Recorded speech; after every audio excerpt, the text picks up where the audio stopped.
mga palangga, maayong hapon. So, kapita. Don't expect people to be there for you just because you are always there for them. Not everyone has the same heart as you. So napakaganda mga palangga nito na parang isabuhay natin sa ating araw-araw or sa ating mga buhay-buhay.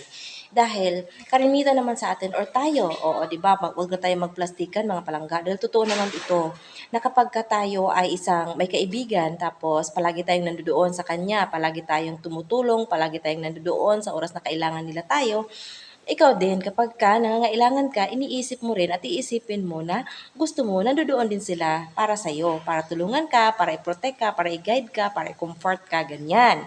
So mga palangga, so hindi lahat ng tao ay kapareho mo, na ang gusto mo ay i-comfort sila, na nandoon ka para tulungan sila, para i-guide sila, para i-protect sila, or para i-comfort sila, or para bigyan sila ng ginhawa.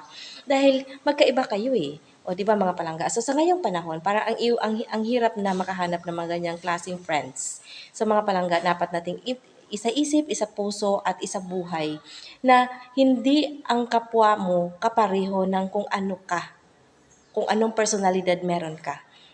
Kaya iwasan na mag-expect ng sobra mula sa iyong mga kaibigan or mula sa mga tao na palagi mong binibigyan ng halaga.